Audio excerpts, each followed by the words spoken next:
Hello बच्चों, और कैसे बच्चे लोग? मस्त, सब बढ़िया, बिंदास। चल यार, मैं भी मस्त। चलो यार, आज के लेक्चर अब हम लोग स्टार्ट करते हैं। तो सबसे पहली बात, आज हम लोग क्या पढ़ने वाले हैं? तो आज हम लोग एक नया टॉपिक स्टार्ट करेंगे और बहुत ही इंपॉर्टेंट टॉपिक है सॉल्यूशन चैप्टर का। और आज का हमारा टॉपिक है एजियोट्रॉपिक मिक्सचर। लेकिन एजियोट्रॉपिक मिक्सचर को पढ़ने से पहले कुछ और हम लोग बेसिक्स बातें जान लेंगे, क्योंकि एजियोट्रॉपिक मिक्सचर को यदि आप अच्छे से समझना चाहते हो, यदि आप इन डेप्थ यदि जाना चाहते हो इस टॉपिक में, तो उसके लिए आपको कुछ इंपॉर्टेंट बातें आपको पहले जाननी होगी। ठीक, तो वो पार्ट मैंने पहले नहीं बताया था, वो अभी के लिए मैंने छोड़ दिया था। ठीक, तो उस चीज को पहले मैं आप लोगों को बेसिक्स जो जरूरी है एजियोट्रॉपिक मिक्सचर को समझने के लिए, वो पहले मैं क्लियर कर देता हूं। ठीक, तो जैसा कि मैंने आप लोग प्रेशर वर्सेस मोल फ्रैक्शन, इसके बीच का जो वेपर प्रेशर डायग्राम था, उसको मैंने आप लोगों को समझाया था कि vapour pressure versus mole fraction का ग्राफ कैसा बनता है। यदि मैं पी टोटल की बात करूं, यहां पे ध्यान दे यार, ये जो मैं पी टोटल की बात कर रहा हूं वो किसके लिए कर रहा है? जहां दोनों कंपोनेंट वोलेटाइल हो, तो ऐसे केस में पी टोटल इक्वल टू क्या हो जाएगा? P not A X A plus P not B X B. याद है ना? यहां पे ध्यान रखना, मोल फ्रैक्शन ये जो मोल फ्रैक्शन का हम बात करते हैं X A and X B, या लिक्विड फेज का मोल फ्रैक्शन था या वेपर फेज का था? बता कहां था? लिक्विड फेज का था। तो यहां पे मोल फ्रैक्शन इन लिक्विड फेज में लिखकर इसे क्लियर कर देता। Vapour pressure versus mole fraction in liquid phase. यदि मैं वेपर प्रेशर डायग्राम की बात करूं, तो यार तुम ही लोग बताओ, ये क्या होता था? एक्स एक्स बी होता था। यदि यहां पे मैं पॉइंट कहूं तो इसको X A equal to 1, X B equal to, यहां पे मैं क्या बोल सकता हूं? बोलो यार, बोलो। X B equal to 0। Good. यहां पे यदि मैं बात करूं एक्स इक्वल टू कितना? बोल यार, बोल। एक्स इक्वल टू क्या हो जाएगा? 0। यहां पे एक्स 1 था ना, एक्स भी 0 था, इसका मतलब यहां ओनली ए था, यहां पे बी था ही नहीं। लेकिन जैसे जैसे मैं आगे बढ़ा, मतलब आगे बढ़ने का मतलब क्या? मैं इस ए वाले में बी को ऐड करना स्टार्ट किया। जैसे इस ए में बी को ऐड करने स्टार्ट किया, तो ए का तो मोल फ्रैक्शन कम होगा, बी का मोल फ्रैक्शन बढ़ेगा। इस तरह से बढ़ते एक्स बी जब यहां पे पहुंचेगा तो कंप्लीटली एक्स बी रह जाएगा, और यहां पे ए क्या हो जाएगा? 0 हो जाएगा। समझ में आ रहा है समझ में? चलिए, ये चीज समझ में आया, बहुत अच्छी बात। अब नेक्स्ट हम लोग को P total versus mole fraction के बीच ग्राफ ड्रा करना। अब यहाँ पे मैं पूछूं कि यहाँ पे कितने वेरिएबल इस इक्वेशन में, क्या बोलोगे आप लोग? 1 वेरिएबल, 2 वेरिएबल, 3 वेरिएबल, कितने वेरिएबल है? देखो, पी नॉट है, पी नॉट भी तो यार फिक्स होता है, वो क्वेश्चन में आपको गिवन मिलेगा, उसका टेंशन है नहीं। पी टोटल एक, तो इधर जो ये वेपर प्रेशर है या पी टोटल बोलो। अब यहाँ एक्स एंड एक्स भी दिख रहा है कि यार ये mole fraction of A and B, ये तो चेंज कर रहा है, तो 2 वेरिएबल इधर से और एक पी टोटल, 3 वेरिएबल। लेकिन ऐसा नहीं है, यहाँ पे मैं केवल बोलूंगा 2 ही वेरिएबल इस इक्वेशन में प्रेजेंट है। कितना वेरिएबल? 2 वेरिएबल। कैसे? एक्स एंड एक्स बी में भी यार एक रिलेशन होता है, X plus X B equal to 1। इसका मतलब मैं एक्स या एस बी को दूसरे के टर्म में लिख सकता हूं। जैसे यहाँ पे मैं एक्स बी को रिप्लेस कर सकता हूं 1 माइनस एक्स से, या फिर मेरा मन किया तो मैं एक्स को भी रिप्लेस कर सकता हूं किसके टर्म में? एक्स बी के टर्म में। मतलब यहाँ पे एक्स एक्स भी जो दिख रहा ना, कोई एक ही वेरिएबल रहेगा, एक वेरिएबल दूसरे में कन्वर्ट हो जाएगा। मतलब इस इक्वेशन में केवल आपको 2 वेरिएबल दिखने वाले। ठीक, यदि मैं ग्राफ की बात करूं, ठीक, मैं यदि P total versus mole fraction के बीच ग्राफ ड्रॉ करना चाहूं, तो ग्राफ कैसे ड्रॉ करते थे यार? आपको क्या है, किसी भी ग्राफ को ड्रॉ करने के लिए 2 पॉइंट की जरूरत होती है। कितने पॉइंट की? 2 पॉइंट की जरूरत होती है। अब मैं 2 पॉइंट कैसे सेलेक्ट करूंगा? चलो देखो, पहले मैं ये देखो यार, ऑलरेडी ये वाला पार्ट ऑलरेडी मैं बता दिया, इसलिए थोड़ा फास्ट इस पार्ट को ले जाऊंगा। मैं इस पॉइंट पे बात करूं एक्स से 1, एक्स भी इस पॉइंट पे क्या है? 0। तो P total equal to P not A के बराबर आ गया। पी नॉट ए मान लो यार, कहां पे?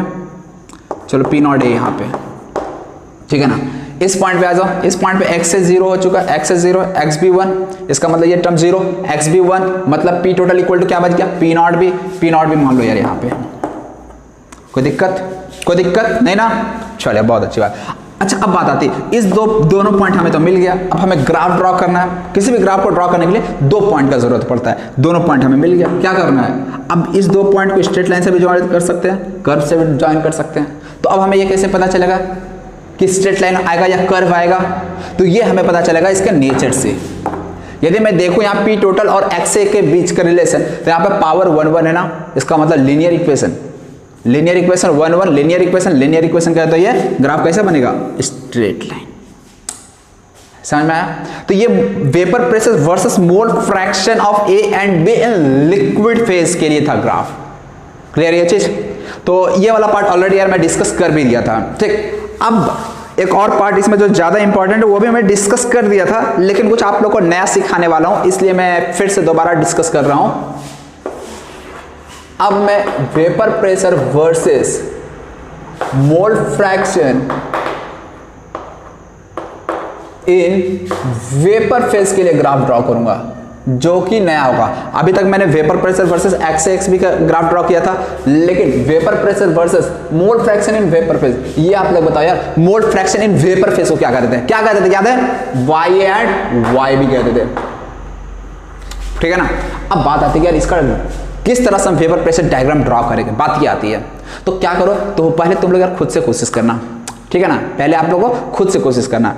कैसे करेंगे खुद से कोशिश? तो यार क्या करना, आप लोग को पी टोटल और Y A and Y B में एक रिलेशन बनाना है और उसी रिलेशन को प्लॉट कर देना है यार। बट ध्यान रखना यार, ग्राफ स्ट्रेट लाइन आएगा या कर्व आएगा, ये सब बातों का आप ध्यान रखना, ठीक। चलो यार मैं करता हूं यहां पे, थोड़ा समझना आप लोग। अच्छा, ये पार्शियल प्रेशर इक्वल टू क्या होता था? P not a into x होता था, याद है ना। पी नॉट ए, ये कौन सा लॉ था? रॉल्स लॉ था। कौन सा लॉ था? Rawls law. लेकिन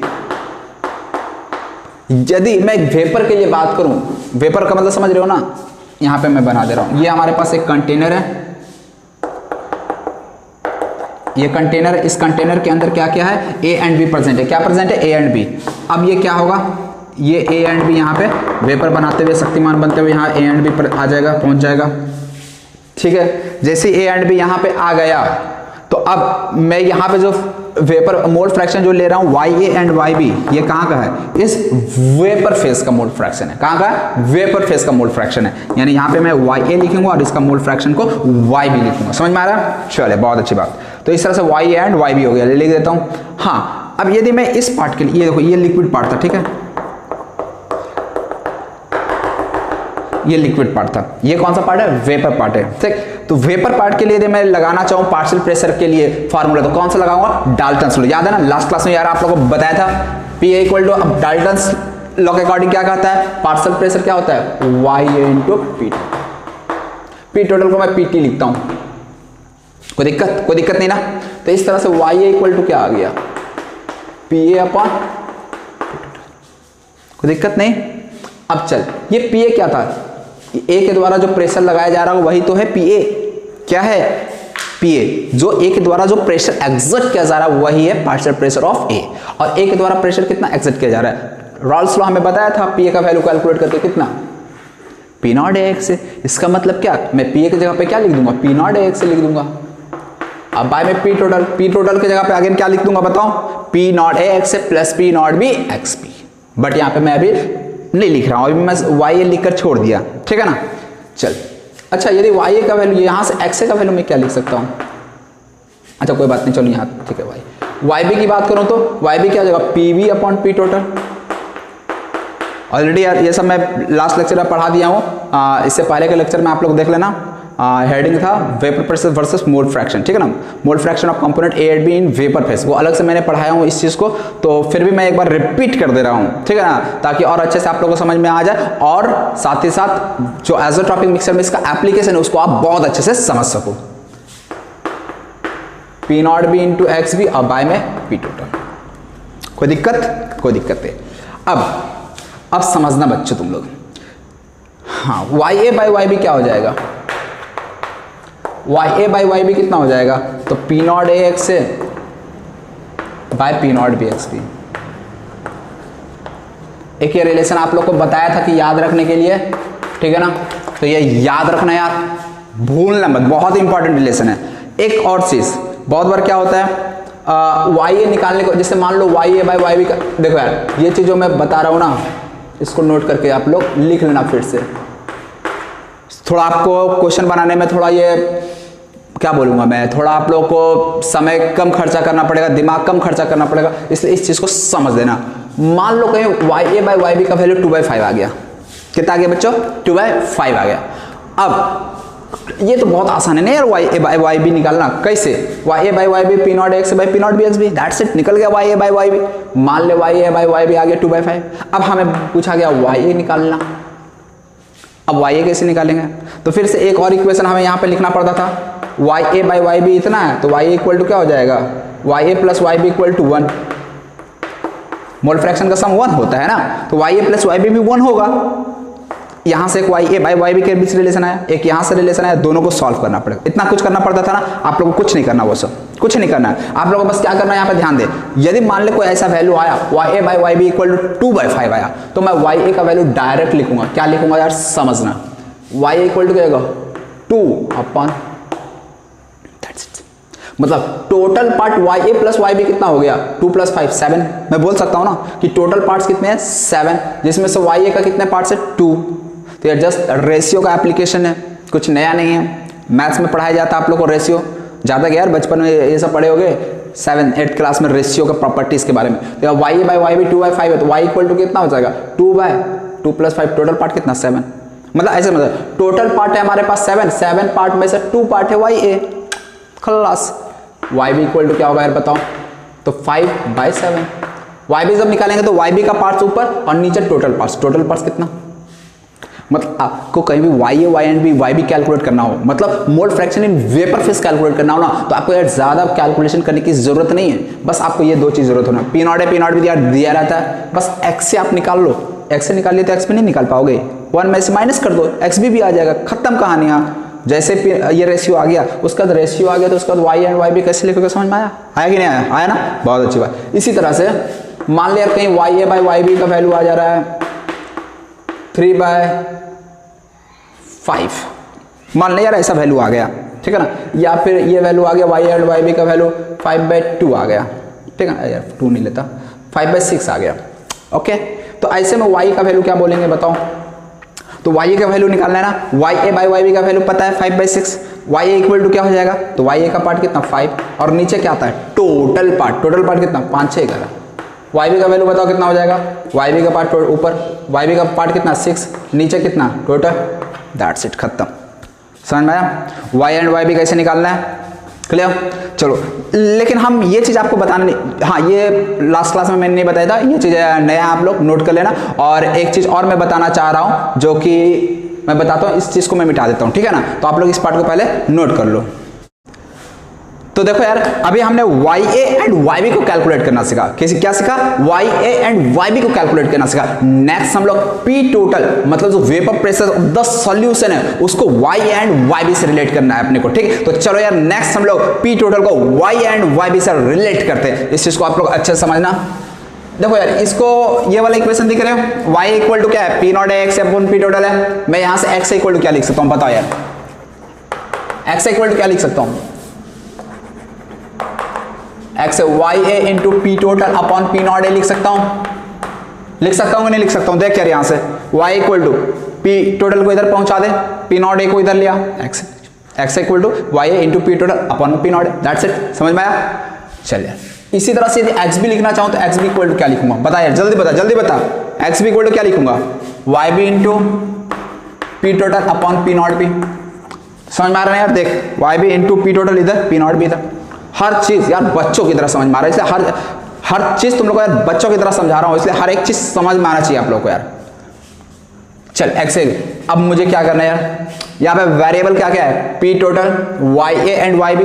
लेकिन यार एक याद रखना, Y A and Y B दो वेरिएबल नहीं, उसे मैं एक वेरिएबल कहूंगा, ठीक है ना, दो वेरिएबल मत समझना, क्योंकि मैं वाई बी को 1 माइनस वाई ए लिख सकता हूं, या फिर वाई ए को मैं 1 माइनस वाई बी लिख सकता हूं, ठीक है ना, मतलब एक दूसरे को मैं एक दूसरे का फॉर्म में कन्वर्ट कर सकता हूं। चलिए यहां तक तो सही है। यहाँ पे एक क्या एक्स एंड एक्स भी, ये बड़ा यार टेंशन दे रहा है, तो मुझे क्या करना है, एक्स एंड एक्स भी उड़ाना है ना, हटा देना इक्वेशन से। हटाने के लिए मैं क्या करूंगा बता, तो यार मुझे पता है x प्लस एक्स भी इक्वल टू क्या होता है, 1 होता है। इसको इक्वेशन 1 मान ले, इसको इक्वेशन 2 मान लो, और x प्लस एक्स भी कर दो। समझ में आया क्या किया, x प्लस एक्स भी इक्वल टू क्या होता है, हमें पता है ना 1। तो चल यार, x की जगह पे मैं क्या लिखूंगा, Y A P total upon P not A. X B की जगह क्या लिखूंगा, Y B into P total upon में पी नॉट। कोई दिक्कत, x प्लस एक्स बी का वैल्यू क्या होता है, बहुत 1 होता है ना। यहाँ से Y A into P total upon में P not A plus Y B into P total upon P. कोई दिक्कत, पी टोटल यहाँ पे भी पी टोटल है, क्या कर सकता हूँ मैं, इस पी टोटल को यहाँ से उड़ा सकता हूँ मैं, मतलब ये पी टोटल मैंने कॉमन लेके इधर पहुंचा दिया। समझ में आया ना क्या किए? देखिए यार मैं यहीं पे डायरेक्ट मिटा के कर दे रहा हूँ, तुम लोग यार कॉपी में जब नोट करोगे ना तो एक स्टेप छोड़ कर करना, ठीक। चलिए यहाँ तक हो गया। आगे यहाँ से मुझे क्या करना था यार, ग्राफ ड्रॉ करना था पी टोटल वर्सेस वाई, यही ग्राफ ड्रॉ करना था ना, रिलेशन आ गया P total versus Y and Y B. चल यार अब क्या ग्राफ ड्रॉ करते हैं डायरेक्ट, इधर का मैं मिटा देता हूँ, ठीक ना, इधर का काम खत्म हो गया, तुम लोग यार नोट कर लेना ये सब चीज।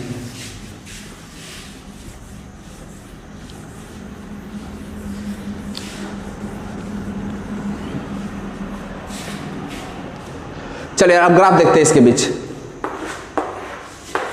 अच्छा यार फर्स्ट वाले ग्राफ में मैंने किसको ग्रेटर वैल्यू माना था, पी नॉट ए या पी नॉट बी?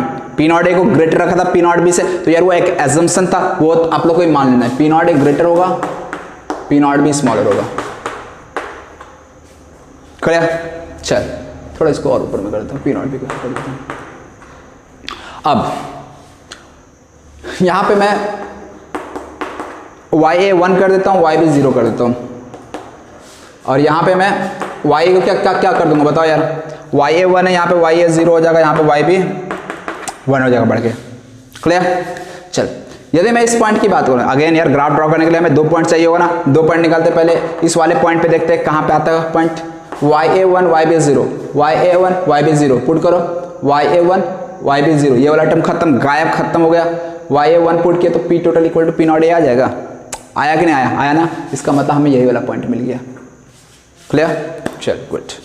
इस वाले पॉइंट पे आते हैं, यहाँ पे हमें पता है y का वैल्यू 0, yb का वैल्यू 1, इसका मतलब ये वाला टर्म गायब हो गया, yb 1 पुट किए तो 1 by P total equal to 1 by P not B बचेगा। समझ में आ रहा ना क्या बोल रहे हैं? देख ले यार मैं एक बता दे रहा हूँ, जैसे y को मैं यहाँ पे 0 पुट कर रहा हूँ, जैसे 0 पुट किया तो 0 बटा समथिंग 0 प्लस yb का वैल्यू हमें इस पॉइंट पे देखना है, इस पॉइंट पे yb का वैल्यू क्या है 1 है, तो 1 पुट करेंगे तो इतना, तो यार ये 0 तो ऐसे उड़ गया, गायब हो गया, 1 by P total equal to इतना, यानी पी टोटल इक्वल टू कितना आ गया, तो यहाँ पे P total P not A के बराबर आ रहा था, यहाँ पे P total P not be के बराबर आया। ये चीज समझ में आया? चलिए यार हमें दोनों पॉइंट मिल गया। अब दोनों पॉइंट मिल गया तो हमें क्या करना है, ज्वाइन कर देना है, दैट्स इट, खत्म कहानी। क्या ज्वाइन ऐसे कर दें? ऐसे करेंगे क्या ज्वाइन? बिल्कुल नहीं करेंगे। फिर कैसे करेंगे सर, कैसे करेंगे? तो वो नेचर देखना पड़ेगा, कर्व का क्या नेचर है। चलिए यार नेचर चेक करते हैं। यहाँ पे पी टोटल, एक चीज बताए थे, जब भी ग्राफ ड्रॉ करना हो तो y एक्सिस में जो दिख रहा है ना उसको y से रिप्लेस कर दो, जो x एक्सिस में दिख रहा है उसे x से रिप्लेस कर दो। y एक्सिस में क्या दिख रहा है, ये क्या है, vapour pressure of the solution, ठीक है, वेपर प्रेशर लिख रहा हूं, मतलब ये कि यहाँ पे जो p टोटल है यही हमारा y है, और y एंड yb को मैं यहाँ 2 वेरिएबल दिख रहा है y एंड b, लेकिन इसे मैं एक वेरिएबल में कन्वर्ट कर सकता हूँ, लेकिन ग्राफ ड्रॉ करने के लिए कोई जरूरी नहीं, बस हमें नेचर से मतलब है, नेचर क्या होगा। तो देखो यार ये 1 बाई पी टोटल और y ए देखा जाए तो ये y ए को मैं x से रिप्लेस कर दे रहा हूँ, ठीक है ना, बाय समथिंग है। अब आप लोग बताओ यार 1 बाई वाई और x, ये ग्राफ कैसा होगा? क्या स्ट्रेट लाइन होगा? नो सर, स्ट्रेट लाइन नहीं होगा। स्ट्रेट लाइन के लिए जरूरी होता है y का पावर 1 और x का भी पावर 1। क्या यहाँ y का पावर 1 है? नहीं, इसको मैं y का पावर -1 कहूंगा। और यदि कभी ग्राफ ऐसा बनता y equal to 1 by X या x equal to 1 by Y, तो ये ग्राफ कैसा होता है? हाइपरबोला। कैसा होता है बच्चा? हाइपरबोला। नहीं जान रहे हो कोई बात नहीं यार, रहने दे, आप बस याद रखना यहाँ पे जो ग्राफ का नेचर होता है वो हाइपरबोला होता है। अब हाइपरबोला होता है कर्व नेचर का होगा, तो वो कैसा दिखेगा? तो ये वाला ऐसा तो नहीं आएगा, स्ट्रेट तो नहीं आएगा, इतना तो पता है हमें।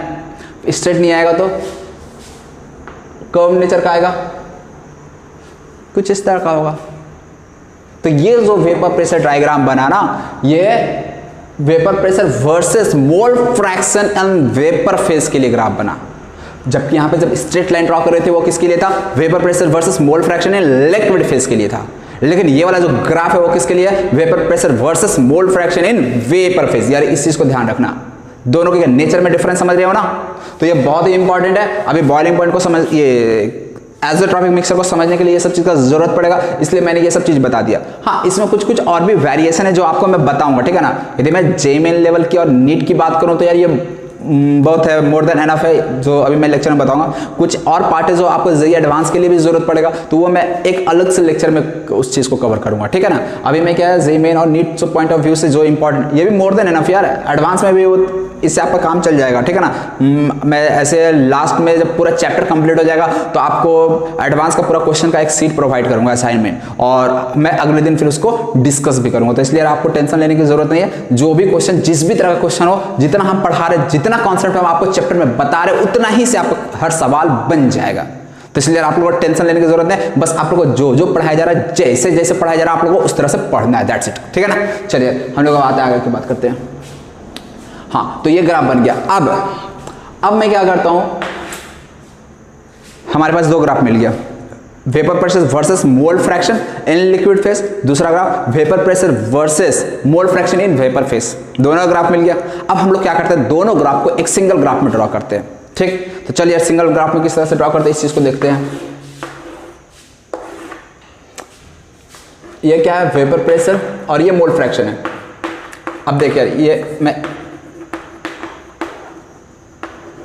मोल फ्रैक्शन एक्स से एक्स भी, वाई एंड वाई भी, दोनों के लिए हम लोग ड्रॉ करें, इसलिए कि यहाँ पे केवल मैंने मोल फ्रैक्शन लिखा। अब पी नॉट ए का वैल्यू कहीं यहाँ पे था, पी नॉट बी का वैल्यू कहीं यहाँ पे भी था।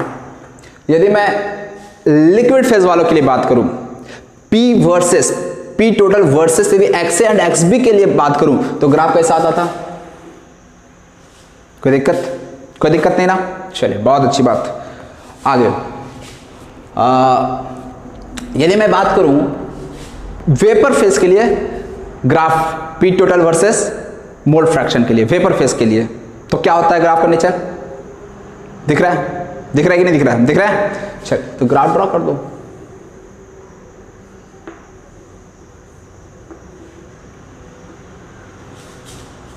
समझ में आया, क्लियर यहां तक। चल अब मैं जो बताने जा रहा हूं ना, यहां तक कोई दिक्कत नहीं है, ठीक है ना, बहुत ईजी था। अब जो मैं बताने जा रहा हूं बहुत ही इंपॉर्टेंट है, ठीक, बहुत ही इंपॉर्टेंट, इसलिए अगले 5 मिनट के लिए थोड़ा एकदम खामोश होकर, बिल्कुल शांति के साथ, कंसंट्रेशन के साथ यहाँ ध्यान देना, ठीक है ना। चल मैं क्या करता हूं, एक यहाँ पे लाइन ड्रॉ करता हूं। लाइन ड्रॉ करने का मतलब मैं किसी एक पर्टिकुलर मोल फ्रैक्शन पे, यहाँ पे एक्स एंड एक्स बी का समथिंग वैल्यू रहा होगा, वाई एंड वाई बी का समथिंग वैल्यू रहा होगा ना, तो मैं उस पॉइंट की बात करूंगा, किसी एक पर्टिकुलर पॉइंट पे मैं वहां से एक वर्टिकल लाइन ड्रॉ किया, ओके। यहां पे मैं एक पॉइंट ए एज्यूम किया, एक पॉइंट बी एज्यूम किया, एक पॉइंट सी एज्यूम किया, एक पॉइंट डी एज्यूम किया, एक पॉइंट ई एज्यूम किया, यानी इस लाइन पे हमने 5 पॉइंट एज्यूम कर लिए, A B C D and E, clear. 5 point मैंने अपने से एज्यूम कर लिया। अब इस 5 पॉइंट का क्या इंपॉर्टेंस है, क्या सिग्निफिकेंस है, उस चीज को मैं नेक्स्ट समझाऊंगा, ठीक है ना। ध्यान से सुनना यार, ध्यान से, बिल्कुल कॉन्सेंट्रेशन इधर होना चाहिए। ये वाला ग्राफ को मैं मिटा देता हूं।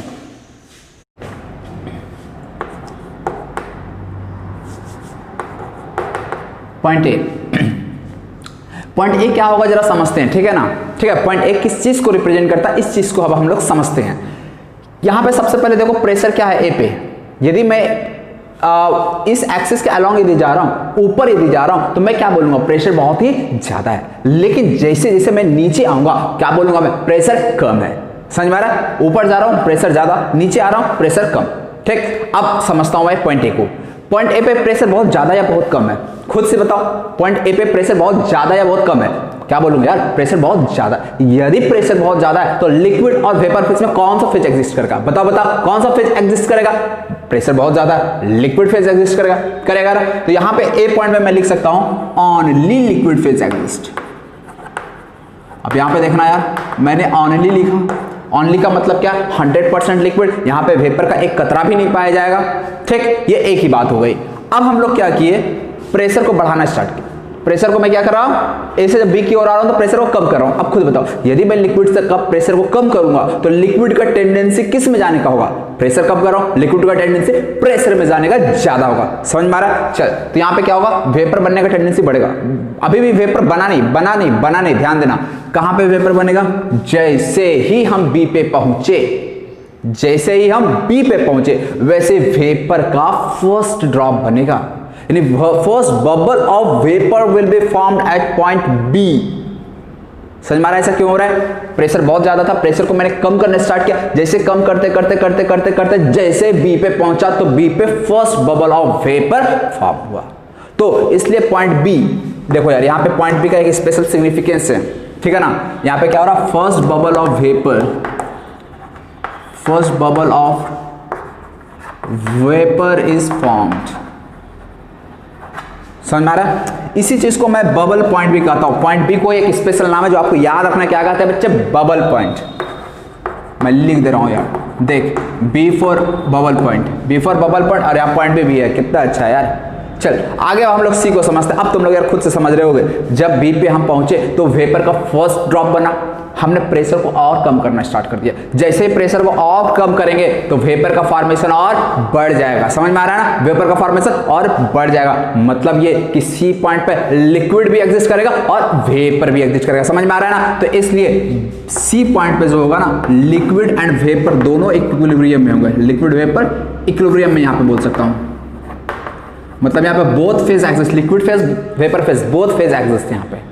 सी का मतलब क्या, कोई भी अंदर वाला पार्ट के लिए मैं बोलूं तो दोनों फेज एग्जिस्ट करेगा।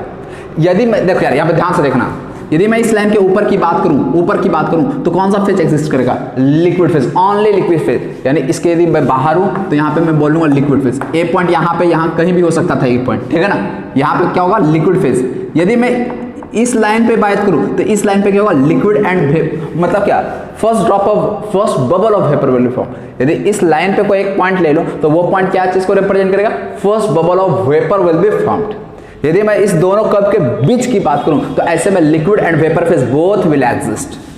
यहां पे क्या होगा, लिक्विड और वेपर बोथ एग्जिस्ट। अच्छा अब देखो, अच्छा ठीक है, मैं एक एक करके आता हूं। फिर डी, ठीक है, डी डी डी डी को मैं बाद में आता हूँ, पहले ई को मैं समझ लेता हूँ, ठीक है ना, फिर ई पे आ जाऊंगा, ए डी पे आऊंगा।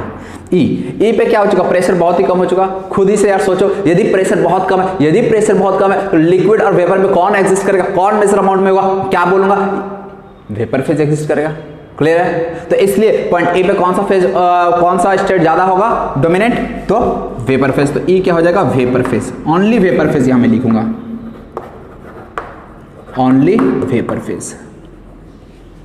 समझ में आया चीज, आया ना, बहुत अच्छी बात। चलिए अब हम लोग फिर से डी पे आते हैं। डी पे जब हम लोग, ध्यान से सुनो यार, ध्यान से सुनना तुम लोग, ए से बी, बी से सी, सी से डी, प्रेशर को कम करते जा रहे हैं ना, कम करते जा रहे हैं। लिक्विड किस में कन्वर्ट हो जा रहा है, वेपर में। याद रखना, प्रेशर जैसे से कम कर रहे हैं ना तो लिक्विड किस में जा रहा है, वेपर में।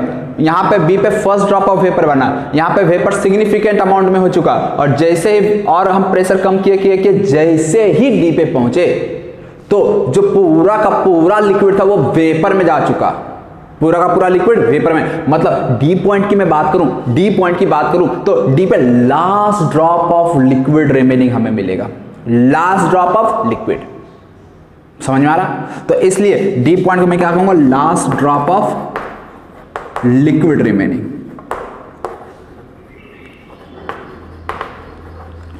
या फिर मैं इसे ऐसा भी कर सकता हूं, last drop of liquid condenses here. जरा समझो, इसके बाद क्या कोई कंडेंसेशन होगा, नहीं होगा, सॉरी यहां पे कंडेंसेशन टर्म यूज करूंगा, लिक्विड से वेपर बन रहा ना तो वेपराइजेस, यानी यहां पे मैं कहूंगा लास्ट ड्रॉप ऑफ लिक्विड वेपराइजेस। देख लो, इससे पहले तो लिक्विड वेपर बना रहा था, बी से बनाना स्टार्ट कर दिया था। यहाँ पे फर्स्ट ड्रॉप ऑफ लिक्विड वेपराइजेस, यहाँ पे लिख भी दिया था ना, first vapour of vapour is form. इसको मैं ऐसा ही बोल सकता था, फर्स्ट ड्रॉप ऑफ लिक्विड वेपराइजेस भी लिख सकता था, क्योंकि पहला लिक्विड का वेपर कहाँ पे बन रहा, बी पे।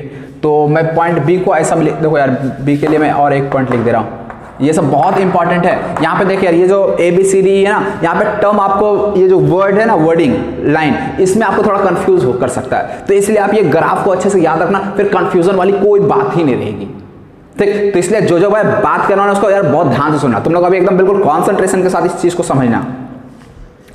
तो यहाँ पे फर्स्ट ड्रॉप ऑफ लिक्विड वेपराइजेस, ठीक। और इसी तरह से डी पे मैं क्या बोलूंगा, लास्ट ड्रॉप ऑफ लिक्विड वेपराइजेस। इसके बाद क्या कोई वेपराइजेशन होगा, नहीं, पूरा का पूरा यार गैस बन चुका होगा। जब पूरा का पूरा गैस बन चुका तो वेपर कहां से बनेगा, नहीं बनेगा। तो इसलिए मैं डी पॉइंट को एक और नाम दे देता हूं, लास्ट ड्रॉप ऑफ लिक्विड वेपराइजेस। हाँ, एक और इंपॉर्टेंट चीज है यार, यहाँ पे एक और इंपॉर्टेंट, बहुत सारे इंपॉर्टेंट चीज निकल कर आएगा सामने धीरे धीरे करके। पॉइंट बी पे क्या देगा, first bubble of vapour is formed. यानी हमें बी पे पूछा जाए कौन डोमिनेंट है, लिक्विड फेज या वेपर फेज, कौन ज्यादा डोमिनेंट है, क्या बोलूंगा मैं, लिक्विड फेज जो है वो मोर डोमिनेंट है। समझ में आ रहा है ऐसा क्यों? देख सकते हो पूरा का पूरा लिक्विड, अभी तो फर्स्ट बबल ही बना वेपर का। फर्स्ट बबल मतलब क्या, जस्ट एक बबल बना, मतलब मैं कह सकता हूं ए पे केवल और केवल हमें लिक्विड दिखेगा। इसका मतलब यदि मैं बी की बात करूं ना तो मैं बी पे बोलूंगा liquid phase exist, liquid vapour दोनों नहीं, मैं क्या बोलूंगा, ओनली लिक्विड फेज एग्जिस्ट बोलूंगा बी पे ही। ठीक, तो यहां पे मैं यार फिर से लिख देता हूं बी के लिए, बी पे मैं कौन सा फेज बोलूंगा, लिक्विड फेज एग्जिस्ट। मतलब आपको जब भी क्वेश्चन बनाना हो तो आप यही मानोगे, क्या मानोगे कि बी पे केवल और केवल क्या है, लिक्विड है। ठीक है, जस्ट एक बबल, एक ड्रॉप ऑफ लिक्विड वेपर में भी गया है, जस्ट एक ड्रॉप, याद रखना यार इस चीज को। चल ये हो गया। डी में last drop of liquid remaining या फिर last drop of liquid vaporise, ऐसा भी कह सकते हैं इसी चीज को। अब समझना, अभी मैं ऊपर से आ रहा था तो ये चीज ऑब्जर्व हुआ हमें। अच्छा, ए पे केवल वेपर क्यों मिला, ये समझ में आया, ओनली वेपर फेज एग्जिस्ट। अच्छा एक और चीज, डी को एक और नाम होता है ड्यू पॉइंट। क्या नाम होता है बच्चों, dew point. B for bubble point, D for dew point, याद भी रहेगा। ठीक है ना। चल अब मैं क्या करता हूं, अच्छा ई पे वेपर ही क्यों बना था, क्या देखे, जब हम लोग नीचे पहुंचे तो क्या हो चुका था, प्रेशर बहुत कम हो गया, तो कौन सा फेज एग्जिस्ट करेगा, वेपर फेज एग्जिस्ट करेगा, इसलिए ई पे ओनली वेपर फेज एग्जिस्ट। समझ में आया चीज, आया। चलिए अब ये सब चीज तुम लोग नोट कर लो। अब एक चीज और को मैं ऑब्जर्व यहाँ पे करूंगा, अब मैं नीचे से ऊपर जा रहा हूं, अभी तक हम लोग यहाँ ऊपर से नीचे आ रहे थे, तो अब हम लोग देखो नीचे से ऊपर जाएंगे। जैसे नीचे से ऊपर जाएंगे तो होगा क्या, ई पे प्रेशर, अब हम लोग नीचे से ऊपर जा रहे हैं, इसका मतलब प्रेशर क्या कर रहे हैं, कम कर रहे हैं, बढ़ा रहे हैं, बता क्या कर रहे हैं, प्रेशर बढ़ा रहे ना, प्रेशर बढ़ाए, जैसे ही डी पे पहुंचे तो क्या हुआ, डी पे जैसे ही पहुंचे तो वेपर का फर्स्ट ड्रॉप कंडेंस होकर लिक्विड बनाया। समझ में आ रहा। अब देखिए यहां से जब हम लोग गए ना तो फर्स्ट ड्रॉप ऑफ लिक्विड कहां बन रहा है, डी पॉइंट पे बन रहा है, मतलब first drop of vapour condenses मैं बोल सकता हूं पॉइंट डी पे। समझ में आ रहा मैं कैसे बोल रहा हूं, बहुत यार इंपॉर्टेंट ये चीज कि जो वर्ड है, किस तरह से ये जो लाइन बन रहा है, स्टेटमेंट वो किस तरह से चेंज हो रहा है, कंफ्यूज ना होना यार आप लोग। यहां पे मैं जब नीचे से ऊपर गया तो मैं क्या बोल सकता हूं, first drop of vapour condenses, तो इसलिए डी का एक और नाम हो गया, और फर्स्ट ड्रॉप और जो भी बोलो यार, first drop of vapour condenses. Clear है चीज। चल अब यहां पे तो चलो आ गया, फिर डी से जब ऊपर जाएंगे तो फिर लिक्विड का फर्स्ट ड्रॉप यहां पे आ गया था, इसके बाद क्या, लिक्विड वेपर दोनों आ जाएगा, सिग्निफिकेंट अमाउंट में यहां पे लिक्विड हो जाएगा। लेकिन जैसे ही बी पे पहुंचे तो क्या हुआ, जैसे बी पे पहुंचे तो बी पे क्या हो गया, वेपर का लास्ट ड्रॉप हमें मिलेगा, वेपर का लास्ट ड्रॉप या बबल, वेपर के लिए हम लोग बबल टर्म यूज करते हैं और लिक्विड के लिए हम लोग ड्रॉप यूज करेंगे। ठीक है ना। तो यहां पे जब हम लोग बी पे पहुंचे तो हम क्या बोल सकते हैं, वेपर का लास्ट ड्रॉप, लास्ट बबल मिलेगा, मतलब last drop of liquid vapour condenses कहां पे हो रहा है, पॉइंट बी पे। Last drop of vapour condenses कहां पे हो रहा है, बी पे। बी के बाद क्या वेपर कंडेंस होगा, नहीं, वहां पे तो उसके बाद तो हमें केवल लिक्विड ही लिक्विड मिलेगा। समझ में आ रहा है। तो इसीलिए मैं पॉइंट बी में एक और चीज ऐड कर सकता हूं, क्या ऐड कर सकता हूं, क्या ऐड कर सकता हूं मैं, last drop of vapour condenses. अरे यार, last drop of vapour condenses, ठीक है ना यार। ये सब चीज यार आप लोग अच्छे से नोट करके लिख लेना एक साथ। मैंने आप लोगों को यार समझा दिया किस तरह से यहाँ पे किसके लिए क्या यूज करेंगे। देखो यार इतना सारा टर्म्स है, लेकिन याद रखना, यदि सोच रहे याद रट लेंगे तो नहीं होगा, इसको आपको समझना पड़ेगा, अंदर से फीलिंग जगाना पड़ेगा, तब तो जाकर यार ये समझ में आएगी और याद रहेगी। ठीक, तो आपको बस कुछ नहीं करना, इस डायग्राम को जब भी बात है first drop of liquid vaporisers, last drop of liquid vaporiser, ऐसा है तो आपको यार ये डायग्राम आपके दिमाग में आ जाना चाहिए तुरंत। उसके बाद यार आराम से सोच सकते हो, ऊपर से नीचे जैसा जरूरत पड़ा वैसा सोच लेना। मैंने समझा दिया, जब ऊपर से देखेंगे तो ऊपर केवल लिक्विड लिक्विड है, बी पे जैसे पहुंचे तो first drop of liquid vaporisers और first bubble of vapour is formed at point B, इसको बबल पॉइंट कहते हैं। फिर प्रेशर घटा दिए तो वेपर लिक्विड दोनों सिग्निफिकेंट अमाउंट में हो गया। अच्छा हाँ, यहाँ पे लिक्विड वेपर, इस वाले के अंदर लिक्विड वेपर दोनों सिग्निफिकेंट अमाउंट में होगा और वेपर लिक्विड वेपर इक्विलिब्रियम इसी कर्व के अंदर होगा। फिर यदि यहाँ पे मैं आ जाऊँ तो यहाँ पे कौन सा एक फेज एग्जिस्ट करेगा, ओनली वेपर फेज। क्लियर है चीज, ठीक, तो चलिए यार ये चीज आप नोट कर लो। अब हम लोग इस पे बेस्ड कुछ न्यूमेरिकल्स प्रॉब्लम कर लेते हैं एक दो। ठीक, तो अब आप लोग यार नोट कर लो, मैं मिटा देता हूं इसे। देखो यार यहाँ पे आपको क्वेश्चन दिख रहा होगा नेक्स्ट, ठीक है ना। क्वेश्चन को समझना बहुत जरूरी है पहले, ठीक है ना। पहले क्वेश्चन क्या बोला जा रहा है, क्योंकि इसमें आप यार क्वेश्चन समझ लिए, यदि आप कॉन्सेप्ट समझ लिए तो आपके लिए क्वेश्चन कुछ भी नहीं है। ठीक, तो इसीलिए चलो यार पहले मैं समझा देता हूँ क्वेश्चन क्या कहता है। सबसे पहला, liquid solution is composed of 1 mole A and 1 mole B। एक लिक्विड सॉल्यूशन है जिसमें 1 मोल A का है और 1 मोल B का है, और A और B दोनों का आपको प्योर प्रेशर जो है वो दिया हुआ। P0 A का वैल्यू 200 mmHg, PB का वैल्यू 300 mmHg, ये चीज गिवन है। अब बताना क्या है, पहला vapour pressure of the solution, यानी 1 मोल A 1 मोल B को मिक्स करने से जो सॉल्यूशन बना, उस सॉल्यूशन का वेपर प्रेशर क्या होगा, इस चीज को पहले कैलकुलेट करना। तो फर्स्ट पार्ट बहुत इजी है, आप लोग पहले जितना बने तो आप लोग पहले बना लेना, उसके बाद आप लोग हमारे सॉल्यूशन पे आना। Vapour pressure of the solution, चलिए फर्स्ट पार्ट को, vapour pressure of the solution बहुत आसान है। x से xb का वैल्यू क्या होगा, 1 मोल A है 1/2, समझ में आया। टोटल मोल 1 + 1 2, A का mole fraction 1/2, clear. xb 1/2, clear. p solution क्या हो जाएगा, P0 A × x plus P0 B × xb। एक चीज यार याद रखना, जब भी vapour pressure of the solution बोला जाए निकालने के लिए, जब भी vapour pressure of the solution निकालने बोला जाए तो हमेशा आप क्या समझोगे, पी सॉल्यूशन, क्लियर है ना। ध्यान से चल, अब देखिए अब तो यार यूं ही तुम लोग कर दोगे।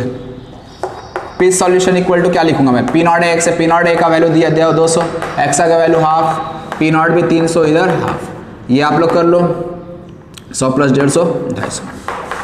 ठीक है, फर्स्ट पार्ट आ गया पी सॉल्यूशन, बहुत ही इजी था, बहुत ही इजी था। चल फर्स्ट पार्ट तो इजी था, सेकंड पार्ट पे आते हैं। सेकंड में y एंड yb मतलब क्या, मतलब mole fraction of A and B, mole fraction of A and B। चलो निकालते हैं मोल fraction of A and B। y का वैल्यू क्या, कल यार एक ट्रिक बताया था, ठीक है ना। आप लोग क्या करोगे, पहले y एंड yb का वैल्यू निकाल लो, क्लियर।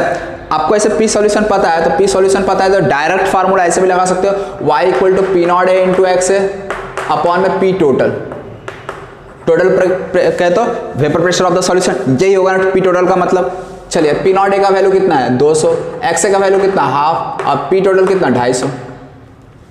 कोई दिक्कत नहीं, 50 4 से 50 5 से, ये 2 से कितना आ गया 2/5।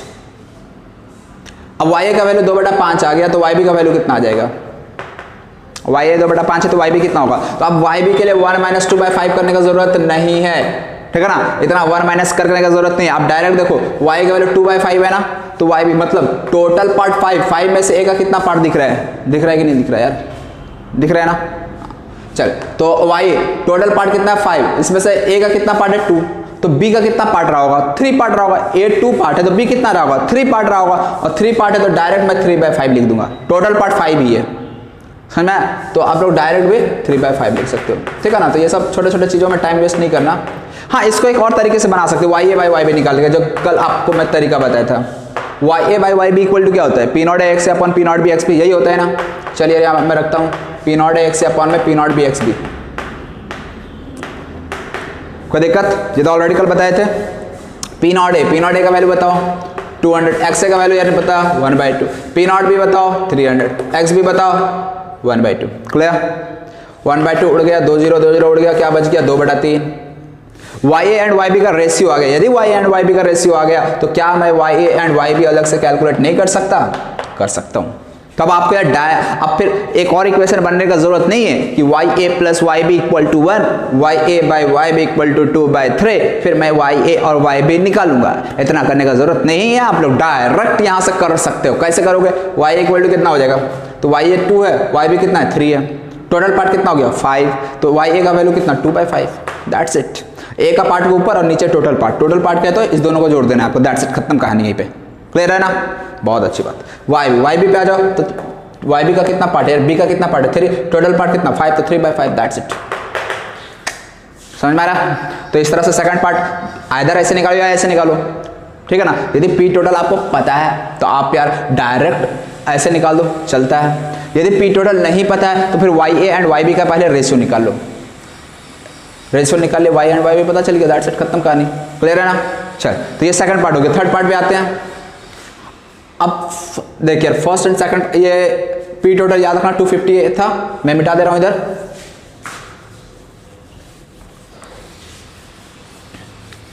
चल यार अब देख third one, vapour pressure of the solution when first bubble of vapour is form. क्या कहा जा रहा है, जब first bubble of vapour form होगा तब। अब यार वो पिक्चर जैसे first bubble first drop vapour condenses, ऐसा सब बात बोला जाए ना तो आपके दिमाग में तुरंत वो वाला पिक्चर यार घुस जाना चाहिए, ठीक है। चल अब देखते हैं vapour pressure of solution when first bubble of vapour is form. First bubble of vapour is form, इसका मतलब क्या बोला जा रहा है बच्चों, पॉइंट बी याद है ना, पॉइंट बी पे ही ना first bubble of vapour form होता था। बी के ऊपर एक ही बात करें तो लिक्विड था, बी पे जैसे पहुंचे थे first drop first bubble of vapour form. तो जब first bubble of vapour form होगा तो उस समय वेपर प्रेशर ऑफ सॉल्यूशन क्या होगा ये आपको बताना है। चलिए इसको थोड़ा सा सोचना पड़ेगा, ठीक है ना। सॉल्यूशन देखा जाए तो एक लाइन का सॉल्यूशन है, एक लाइन का सॉल्यूशन है, लेकिन ये दिमाग लगाने की बात करें तो बहुत सोचना पड़ सकता है। लेकिन आपको ऑलरेडी यार कंसेप्ट बता चुके ना, कॉन्सेप्ट बता दीजिए, कुछ बचा ही नहीं क्वेश्चन में। चल ध्यान दे अब इधर, vapour pressure of solution when first bubble of vapour is formed. तो देखिए जब फर्स्ट बबल बन रहा होगा तो हमारे पास क्या रहा होगा, एक हम बहुत इंपॉर्टेंट पॉइंट नोट करके लिखे थे, पॉइंट बी पे यदि मैं पूछूं कि वहां लिक्विड फेज एग्जिस्ट कर रहा है या वेपर फेज एग्जिस्ट कर रहा है, क्या बोलूंगा मैं, क्या बोलूंगा, लिक्विड फेज एग्जिस्ट कर रहा है। बोला था ना, लिख भी दिया था मैं कि पॉइंट बी पे लिक्विड फेज एग्जिस्ट, मतलब 100% लिक्विड आप मान सकते हो, जस्ट एक बबल ही तो बना वेपर का, उसको तो मैं इग्नोर कर सकता हूं ना। और उसी तरह से जब डी की बात करेंगे तो हम क्या बोलेंगे, वहां वेपर फेज एग्जिस्ट 100% वेपर बन रहा है, ओनली एक ड्रॉप ऑफ वेपर कंडेंस वहां पे हुआ था डी पे, ड्यू पॉइंट, ठीक है। तो यहां पे मैं बात करूं थर्ड क्वेश्चन में, तो फर्स्ट बबल जब वेपर का बना तो उसमें वेपर प्रेशर ऑफ सॉल्यूशन। एक चीज यार ध्यान रखना, जब भी कोई भी क्वेश्चन दिया जाए तो आपको क्या निकालना है ना ये पहले देखना है, आपको क्या निकालना है वो पहले देखना है। निकालना क्या है, वेपर प्रेशर ऑफ सॉल्यूशन, और जो निकालना है ना उसको पहले फॉर्मूला लिख डालो। मैं हमेशा बोलता हूं जब भी कोई क्वेश्चन पढ़ो, क्वेश्चन बहुत बड़ा हो सकता है, क्वेश्चन छोटा हो सकता है, जब भी कोई क्वेश्चन देखो तो यार जो निकालना है ना उसका पहले फॉर्मूला लिख डालो, उसके बाद आपको यार रास्ता दिखने लगे यार हमको क्या करना कैसे करना है, समझे। मतलब आधा मतलब वहीं छिपा रहता है कि हमको निकालना क्या है। निकालना क्या, वेपर प्रेशर ऑफ सॉल्यूशन। आपको अपने आप धीरे धीरे दिमाग चलने लगेगा कि यार आपको करना क्या है। तो इसलिए जब भी कोई सवाल दिखे यार सबसे पहले आपको देखना है कि निकालना क्या और उसका फॉर्मूला क्या होता है। तो वेपर प्रेशर ऑफ सॉल्यूशन क्या होता है, P not x in plus P not B x P. Clear है ये चीज, क्लियर है, गुड। अब बात आती है P not A P not B, तो हमको पता है हमें X A and X B चाहिए होगा, समझ रहे हो क्या चाहिए हमें, X A and X B चाहिए।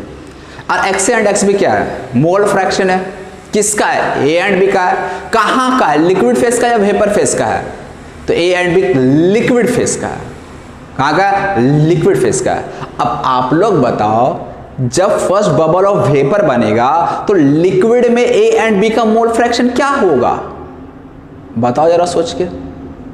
तो मैं क्या बोल सकता हूं, जब देख यार एकदम अब तुम्हारा दिमाग वहां पे जाना चाहिए पॉइंट बी पे, ठीक है ना। मैं बोल इधर रहा हूं लेकिन आपको इमेजिन करना उस डायग्राम को, पॉइंट बी पे लिक्विड से वेपर का फर्स्ट बबल बना था, उस चीज को आपको ध्यान में रखना, दिमाग में रखना है। मैं लिख रहा हूं इधर, बोल भी रहा हूं इधर, लेकिन सबका सब वहां से आपको रिलेट करते चलना है। जब भी कंफ्यूजन हो तो आपको उस पॉइंट से रिलेट करते चलना है, ठीक है ना। चलो यार इधर देखो, हाँ, या फिर एक और मैं देखो डायग्राम मतलब बता दे रहा हूँ रिप्रेजेंट करने के लिए, हो सकता है आपके लिए थोड़ा और समझने में आसानी हो जाए, विजुअलाइजेशन आसान हो जाए आपके लिए। तो देखो सबसे पहले क्या था, प्रेशर बहुत ज़्यादा था, प्रेशर बहुत ज़्यादा था, ये क्या है, पिस्टन है, यहाँ पे क्या, ओनली लिक्विड, ठीक है। अब इसके बाद क्या हुआ, प्रेशर को हमने थोड़ा कम किया, समझ रहे हो ना, प्रेशर कम किए। जैसे ही प्रेशर कम करेंगे तो देखो होगा क्या, तो यहां पे क्या होगा, कुछ वेपर भी आ जाएगा, दिख रहा है यार, कुछ वेपर भी आ जाएगा। और यहां पे पहले से प्रेशर कम है, प्रेशर कम करेंगे तभी वेपर आएगा। यदि प्रेशर ज्यादा रखे हुए हैं तो लिक्विड ही होगा, यहाँ पे ओनली लिक्विड, यहाँ पर लिक्विड और वेपर दोनों आ जाएगा जो कि इक्विलिब्रियम में होगा। मान लो प्रेशर और मैंने कम कर दिया, यदि और कम कर दिया तो कोई बात नहीं, वेपर का टेंडेंसी, फॉर्मेशन का टेंडेंसी ज्यादा हो जाएगा। और एक ऐसा समय आएगा जब प्रेशर बहुत ही कम कर देंगे, बहुत ही कम कर देंगे, तो ऐसे केस में फिर क्या होगा, ओनली वेपर प्रेशर। पूरे सॉल्यूशन में क्या होगा? वेपर होगा। क्लियर है? तो यहाँ पे इस दोनों के बीच में ये लिक्विड, यहाँ पे ओनली लिक्विड था, यहाँ पे लिक्विड एंड वेपर बोथ है, और यहाँ पे मैं बात करूँ तो ओनली वेपर है। तो यहाँ पे केवल लिक्विड था, प्रेशर को मैंने कम किया तो यहाँ पे देखो लिक्विड वेपर दोनों आ गया, लेकिन इस दोनों के बीच में एक ऐसा पॉइंट होगा जहाँ पे फर्स्ट ड्रॉप ऑफ वेपर बना होगा। तो उस पॉइंट को मैंने यहाँ पे नहीं, मतलब उस डायग्राम को मैंने यहाँ पे ड्रॉ नहीं किया, वो आपको इमेजिन कर लेना है कि लिक्विड से लिक्विड वेपर जब दोनों आएगा तो इसके बीच में एक ऐसा कंडीशन पॉइंट आया होगा जहाँ पे वेपर का फर्स्ट ड्रॉप बना होगा, फर्स्ट बबल बना होगा वेपर का। सही है? इसी तरह से जब लिक्विड वेपर से ओनली वेपर मिला तो एक ऐसा पॉइंट आया होगा जहाँ पे पूरा का पूरा यानी last drop of liquid remaining रहा होगा, और वो कन्वर्ट किस में हो गया होगा? वेपर में हो गया होगा। समझ में आ रहा? तो आप इस डायग्राम से भी समझ सकते हो उस ग्राफ को क्या कहने का मतलब है, वहाँ लिक्विड वेपर का मतलब, ठीक है ना? तो आप जैसे जहाँ इमेजिन करना चाहो ऐसे वहाँ पे मैं पॉइंट वाइज समझा चुका था, तो उस चीज़ को याद रखो तो ज़्यादा अच्छी बात है, मैं ऐसे भी समझा दिया। चलो अब हमें देखो पी नॉट है, पी नॉट भी पता है, उसका टेंशन नहीं, हमें टेंशन किसका? एक्स एंड एक्स भी। और अभी बताया निकालना का vapour pressure when first bubble of vapour is form.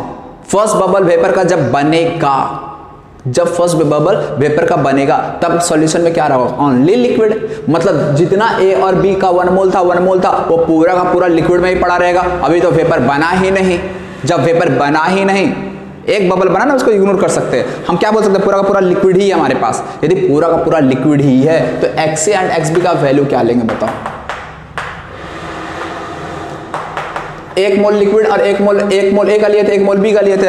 अभी तो वेपर बना ही नहीं बने, तो बोल सकते 1 मोल ए का पूरा लिक्विड में ही है, बी का 1 मोल पूरा का पूरा लिक्विड में ही पड़ा है अभी भी। यदि पूरा का पूरा लिक्विड में ही पड़ा है तो mole fraction of A 1/2, mole fraction of B 1/2, और ऐसे में पी सॉल्यूशन क्या आ जाएगा? पी नॉट ए एक्स से, पी नॉट ए एक्स से फिर से वही वाला एक्सप्रेशन हो गया जो फर्स्ट में बनाए थे। इसको सॉल्व करोगे तो कितना आ जाएगा? P solution 250। क्लियर है ये चीज? कैसे हो रहा है, क्या हो रहा है? तो पी सॉल्यूशन कितना आ गया? 250। कब? जब फर्स्ट बबल ऑफ वेपर बन रहा होगा तब का ये बात कर रहे हैं, ठीक है?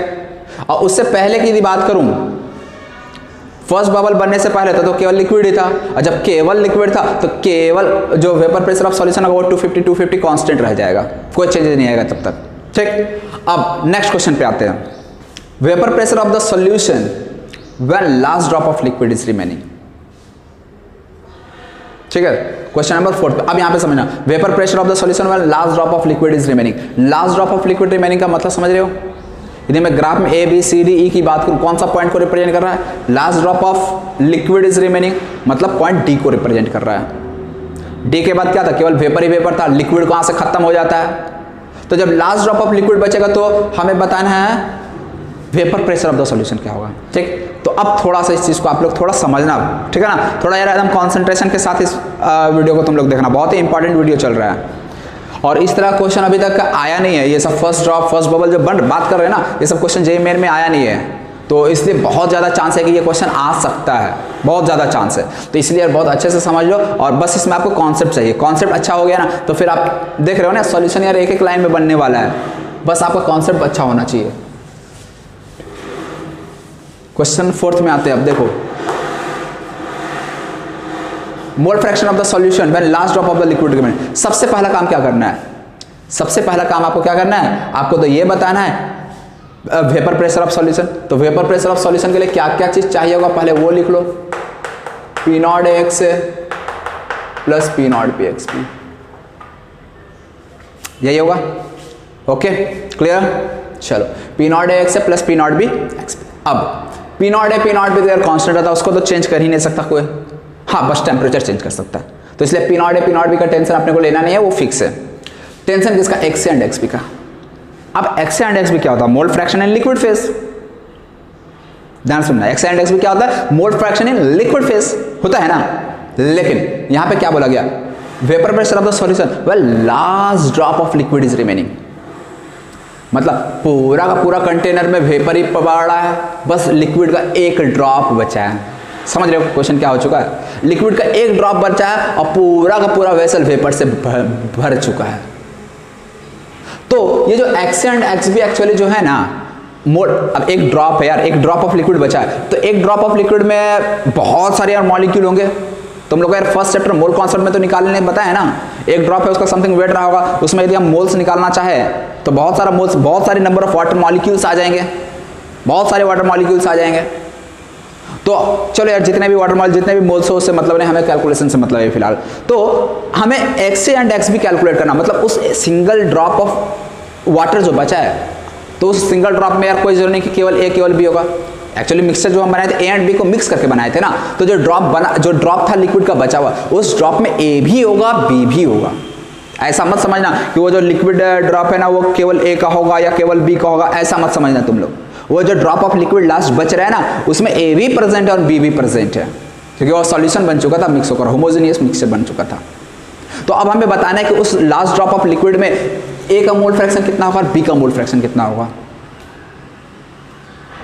समझ रहे हो? तो अब बात आता है यार ये कैसे बताएं, ये कैसे बताएं, ये बात आता है।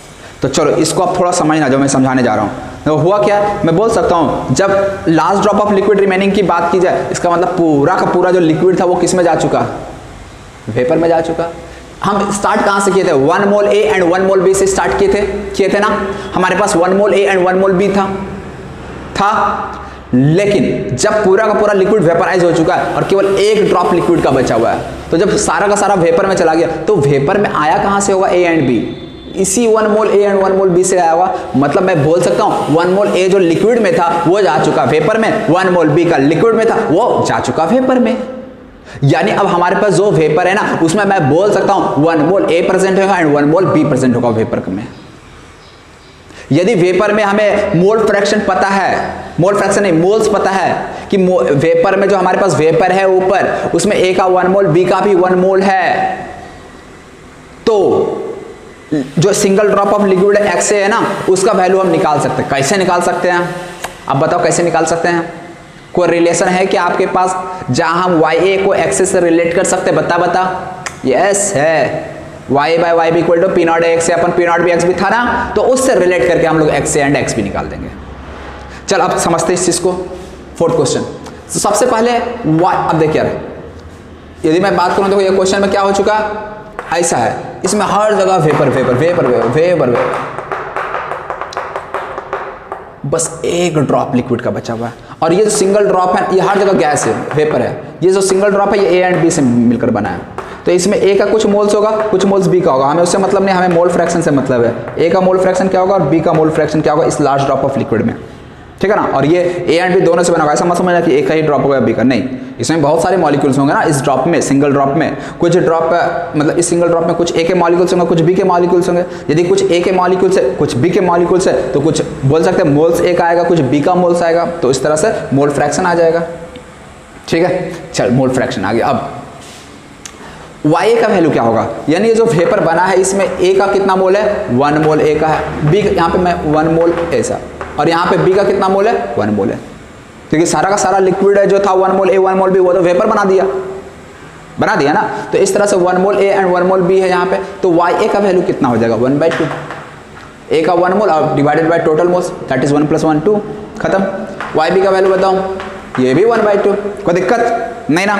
चल हमें निकालना क्या है, एक्स एंड एक्स बी। यदि एक्स एंड एक्स बी निकल जाए, मतलब ये जो लास्ट ड्रॉप ऑफ लिक्विड है इसमें ए का मोल फ्रैक्शन एंड बी का मोल फ्रैक्शन निकल जाए, तो हम बता सकते हैं पी सॉल्यूशन। देख ले P not A P naught भी पता है। चलो यार अब आपका यार वाई एंड वाई बी निकल गया, काम खत्म हो गया। अब देख सकते हो कैसे वाई एंड वाई बी, देख रहे हो ये रिलेशन कितना इंपॉर्टेंट है। Y A by Y B equal to P not A X by में P not B X B, clear. चल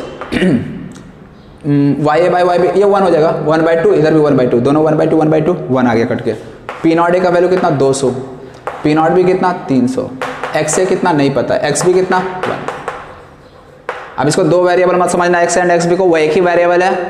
मैंने एक्स बी को 1 - x से लिख दिया। चलिए इसको सॉल्व करो, कट गया।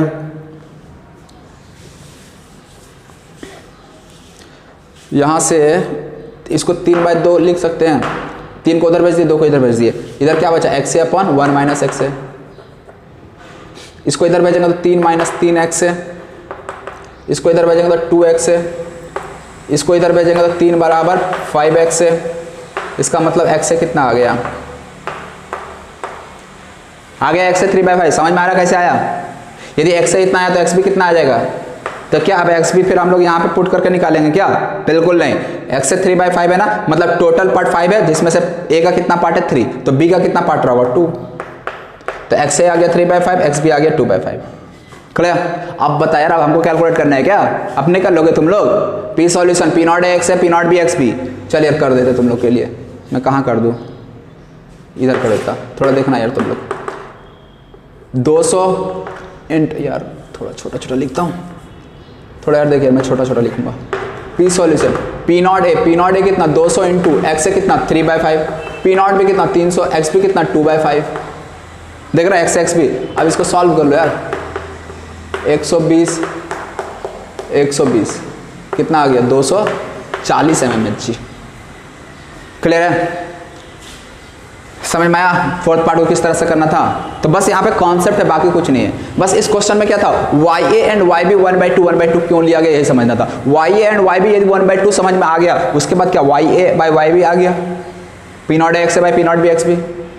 अब x से यहाँ से ये वैल्यू पता है, x से x एक ही वेरिएबल है, x से निकाल लिया, x से निकाल के x भी पता चल जाएगा, x भी पता चल गया, x से पता चल गया, P सॉल्यूशन पता चल गया, काम खत्म। क्लियर है, चलो इसको नोट कर लो। अब हम लोग क्वेश्चन नंबर 5 पे आते हैं।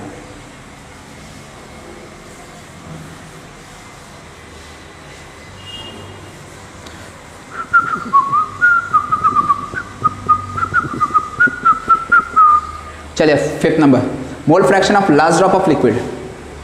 अच्छा लास्ट ड्रॉप ऑफ लिक्विड, अभी मैंने सवाल कराया था, अरे यार मिटा दिया मैंने, या क्या था, vapour vapour vapour vapour vapour, एक ड्रॉप लिक्विड था, इस एक ड्रॉप लिक्विड का बचा हुआ था ना, और इसी ड्रॉप ऑफ लिक्विड में ए भी था और बी भी था, और अभी हमने निकाला था क्या था, ए का इस ड्रॉप में ए का मोल फ्रैक्शन कितना था 3/5 और बी का कितना था 2/5। यही तो सवाल है, मोल fraction of last drop of liquid, यानी जो लास्ट ड्रॉप बच रहा था लिक्विड का उसमें मोल फ्रैक्शन कितना था ए एंड बी का। तो ए का मोल फ्रैक्शन 3/5, बी का मोल फ्रैक्शन 2/5।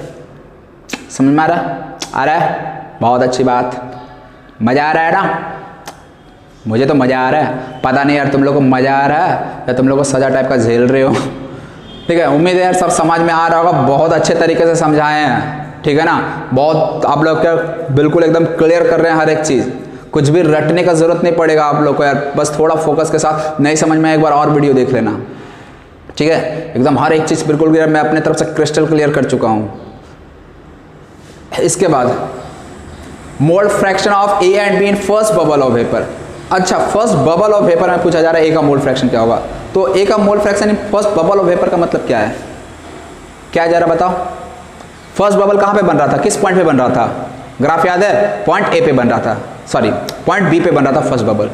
तो पॉइंट बी पे जो फर्स्ट बबल वेपर का बना, उस फर्स्ट बबल में ए का और बी का मोल फ्रैक्शन क्या होगा उसे बताना है।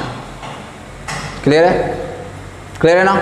चलो तो ऐसा है, तो फर्स्ट बबल ऑफ वेपर, तो हमें मतलब क्या, वेपर में ए एंड बी का बताना है, मोल फ्रैक्शन क्या था, जो फर्स्ट बबल वेपर का बना था, मतलब ये कंडीशन कैसा समझ रहे हो, यहां पे केवल क्या था, लिक्विड था, ये पूरा लिक्विड था, पूरा लिक्विड, यहाँ पे कोई भी जगह स्पेस खाली नहीं बबल के लिए।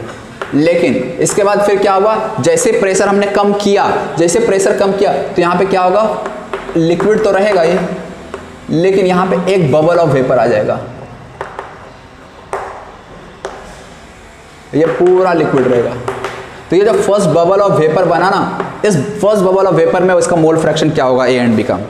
अगेन ये बबल यदि वेपर का बन रहा है तो उसमें भी केवल ए नहीं रहेगा, ए एंड बी दोनों रहेगा, ठीक। तो ए एंड बी का मोल फ्रैक्शन क्या होगा, ए एंड बी दोनों है तो एक आगे नंबर ऑफ मॉलिक्यूल्स होगा, कुछ बी का भी नंबर ऑफ मॉलिक्यूल्स होगा। यदि नंबर ऑफ मॉलिक्यूल्स है तो उसमें कुछ नंबर ऑफ मोल्स भी मैं उसे एक्सप्रेस कर सकता हूँ, यदि नंबर ऑफ मोल्स है तो फिर मोल फ्रैक्शन भी मैं निकाल सकता हूँ। तो इस तरह से यहाँ पे बबल ऑफ वेपर जो है उसमें ए एंड बी दोनों है, दोनों में कुछ ना कुछ ए एंड बी का मोल फ्रैक्शन रहा हुआ, तो उस मोल फ्रैक्शन को कैलकुलेट करना कैसे करेंगे।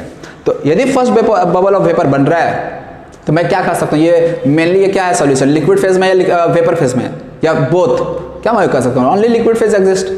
ओनली लिक्विड फेज एग्जिस्ट का मतलब यहाँ पे ए का कितना मोल था, 1 मोल था, बी का कितना मोल था, बी 1 मोल था, बी का 1 का मतलब 1 मोल ए एंड 1 मोल बी। अब यदि ऐसा है तो क्या मैं y एंड y भी नहीं निकाल सकता हूँ, x एंड x भी यहाँ पता था ना, ए का मोल फ्रैक्शन मैं बताऊँ यार कितना ले लूंगा, 1/2, क्योंकि ए का 1 मोल है, बी का भी 1 मोल, टोटल मोल 2 और ए का 1 मोल 1, एक्स बी का वैल्यू भी 1/2। एक्स एंड एक्स, अब यदि एक्स एंड एक्स भी पता चल चुका तो वाई एंड वाई भी निकाल सकता हूँ। देखिए अब इसी सॉल्यूशन के लिए मैं निकाल रहा हूँ, हमारे पास ये एक सॉल्यूशन हो चुका है, समझना, ये हमारे पास एक सॉल्यूशन हो चुका है। इस पर्टिकुलर सॉल्यूशन के लिए हमें वाई एंड वाई भी कैलकुलेट करना है। तो यहाँ पे वाई वाई बी के बीच रिलेशन क्या आ जाएगा, पी नॉट एक्स है बाई में P not B X B. चलिए वाई बी निकालना है, पी नॉट ए का वैल्यू कितना 200, एक्स ए का वैल्यू कितना 1/2, पी नॉट बी का वैल्यू कितना 300, इधर 1/2। उड़ गया, कितना आ गया 2/3, वाई ए का value Y A by Y B, तो यार वाई ए का वैल्यू कितना हो जाएगा 2/5, याद है ना, डायरेक्ट ऊपर का पार्ट नीचे टोटल। वाई बी का वैल्यू कितना आ जाएगा 3/, क्लियर है क्या हो रहा है, कैसे हो रहा है, समझ में आ रहा है। चल तो ये वाला भी पार्ट हो गया, फिफ्थ पार्ट, फिफ्थ की सिक्स हो गया, सिक्स हो गया ना, ये सिक्स पार्ट था। चलो अब लास्ट पार्ट बच गया, if half of the liquid is vaporised then find vapour pressure of the solution. यदि अच्छा इसको यार क्वेश्चन करना, ठीक है ना, ये एक क्लास यदि लग रहा होता तो ये चॉकलेटी क्वेश्चन होता, ऐसे सारा क्वेश्चन ये चॉकलेटी क्वेश्चन है, ठीक है ना, लेकिन फिर भी इतना कॉन्सेप्ट अब आप लोग को दे दिए ना, इसके बाद ये आप लोग बना सकते हो, ठीक है। तो इसको आप लोग यार वीडियो पॉज करके बनाना, और यदि किसी से बन गया तो फिर मैं यार चॉकलेट भेज दूंगा, ठीक है ना। हाँ तो चलो मैं इधर का मिटा देता हूँ।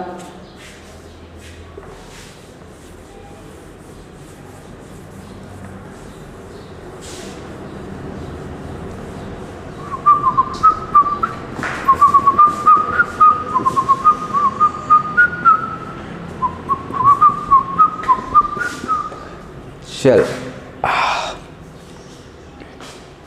Question number 7th and last, क्या सवाल कहते देखते हैं। If half of the liquid is vaporised then find vapour pressure of the solution. क्या हो रहा, half of the liquid is vaporised, मतलब समझना पूरा जो लिक्विड था उसमें से आधा लिक्विड को वेपराइज कर दिया गया बच्चों। यहां पे क्या हुआ, लिक्विड यहां पे ए का 1 मोल था एंड बी का 1 मोल था। यदि ए का 1 मोल बी का 1 mole, half of the liquid is वेपराइज्ड।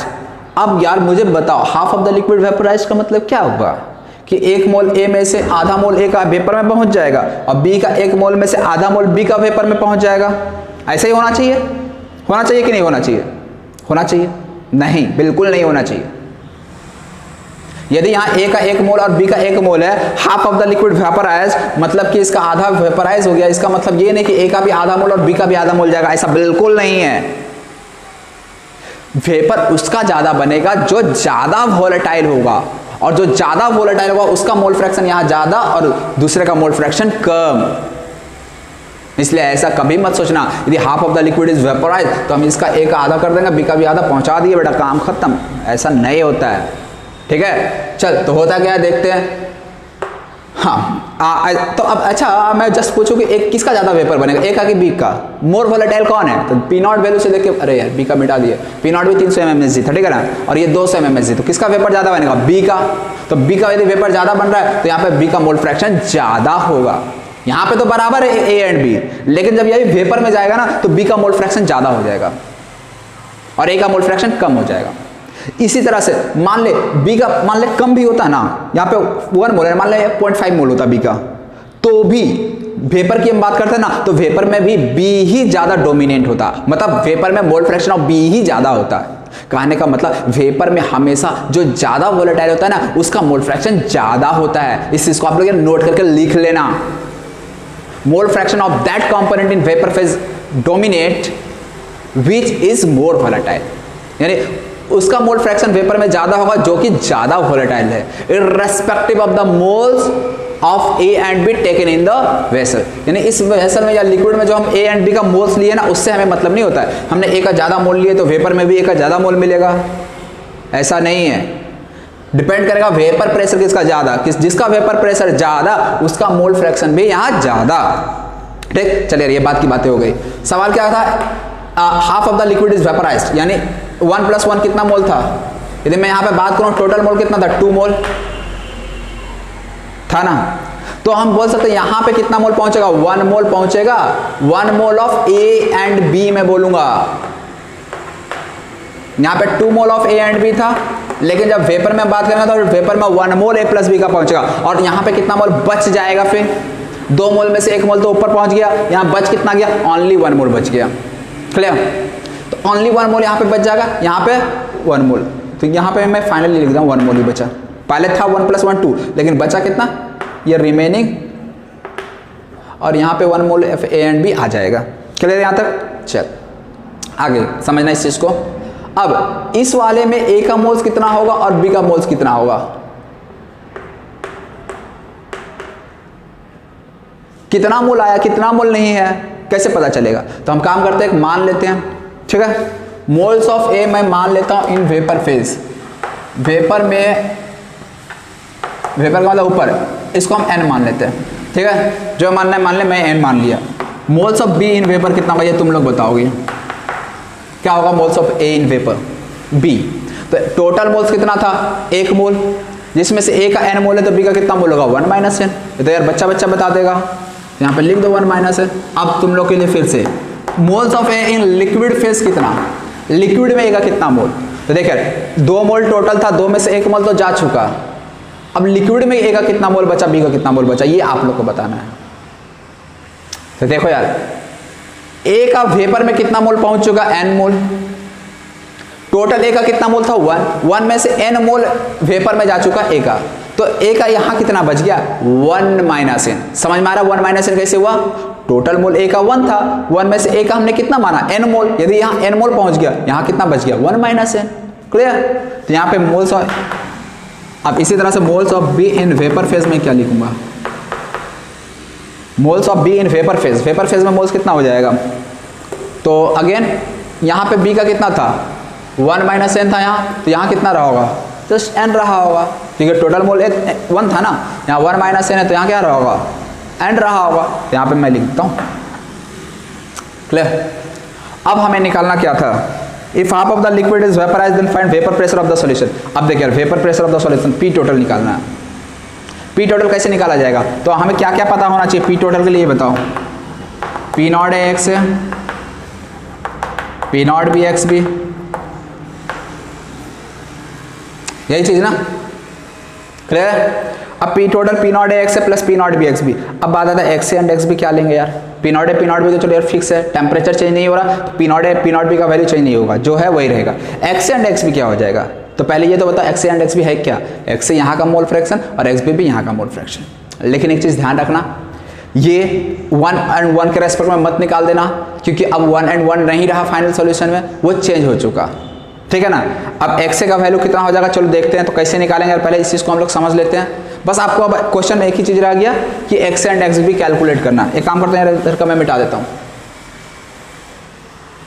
चलो। तो अगेन देखो यार, ये रिलेशन देख रहे हो ना कितना काम का है, Y A by Y B equal to क्या होगा, P not A X A by में P not B X B. ये पूरा सवाल के लिए एक वरदान था, पूरे सवाल में देख रहे हो ये वाला रिलेशन कितना ज़्यादा इंपॉर्टेंट है। Y and Y B, Y A का वैल्यू कितना बोलेंगे, तो वाई क्या, mole fraction of A in vapour phase, तो mole fraction of A in vapour phase क्या बोलूँगा। यहाँ पे एक और चीज़ मैं क्लियर कर देता हूँ, वाई ए का यहाँ पे वैल्यू क्या हो जाएगा, ए का मोल्स कितना एन, टोटल मोल्स वेपर में कितना था 1, ऐसे भी देख सकते हो, ए का मोल्स इन वेपर है n, बी का मोल्स वेपर में 1 - n, टोटल मोल्स कितना जोड़ दो 1, और ऐसे में पता था ना एक ही मोल तो वेपर में गया था और एक मोल लिक्विड में बचा हुआ था, तो टोटल मोल तो 1 ही था, तो इसको मैं n ही लिखता हूँ ओनली। इसी तरह से वाई बी कितना हुआ, मतलब mole fraction of B in vapour phase, तो 1 - n बाय में 1, दैट इज 1 - इसी तरह से एक्स ए कितना हो जाएगा, मोल fraction of A in liquid phase, तो 1 - n और बाय में कितना होगा 1, क्योंकि टोटल तो 1 ही मोल्स था लिक्विड में। इसी तरह से एक्स पी का वैल्यू कितना होगा n और बाय में 1। क्लियर? चलो पी नॉट एक्स है, पी नॉट का वैल्यू 200 इंटू एक्स ए का वैल्यू कितना, एक्स ए का वैल्यू देखिए 1 - n, ये ध्यान रखना। P not B X B 300 into X B का वैल्यू कितना n, और यहाँ से Y A and Y B का वैल्यू कितना था n बाय 1, वाई ए का वैल्यू n और ये कितना 1 - n, और ये कट गया 2/3 1 - n बाय n, ये n को इधर भेजो तो n स्क्वायर हो जाएगा, ये 1 - n को इधर भेजो 1 - n का होल स्क्वायर, यहाँ से n बाय 1 - n निकल जाएगा, √2/3, यहाँ से n आ जाएगा आ जाएगा। अब यार मैं आगे नहीं कर रहा हूँ, ठीक है ना, √2/3 का वैल्यू निकाल के देख लेता हूँ, रुको यार। बाकी अब क्वेश्चन बन गया है, क्वेश्चन में कुछ बचा ही नहीं, क्या बचा अब केवल कैलकुलेशन। अब तो मैथ्स वाले सर के ऊपर आ गया। चलो यार देखो बता देता हूँ, √2/3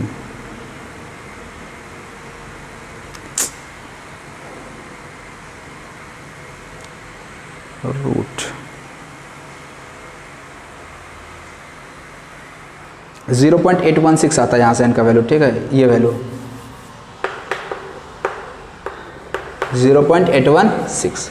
यदि ये 0.816 आया तो यहाँ से n यार निकाल लेना, ठीक है ना, आप मैं कैलकुलेशन नहीं करता, n का वैल्यू निकल जाएगा, n का वैल्यू निकल जाएगा तो x भी पता चल गया और x से भी पता चल गया, ठीक, और x से x भी पता चल गया तो P0 है, P0 भी पता है, ये P टोटल निकल जाएगा। Clear?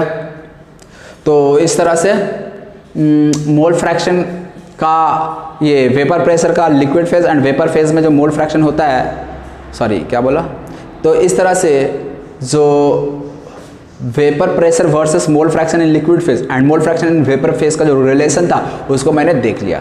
Bubble point, D point क्या होता है, ये सब चीज़ को भी मैंने समझ लिया, ठीक। तो अब वीडियो को यहाँ पे कंप्लीट एंड करते हैं। इसके बाद जो है हम लोग नेक्स्ट फ्रैक्शनल डिस्टिलेशन समझेंगे, नेक्स्ट लेक्चर में फ्रैक्शनल डिस्टिलेशन समझेंगे। उसके बाद फिर हम लोग नेक्स्ट लेक्चर में उम्मीद है एज़ोट्रॉपिक मिक्सचर स्टार्ट कर देंगे, ठीक है। तो अभी के लिए यार वीडियो इतना ही। वीडियो देखने के लिए thank you and bye bye.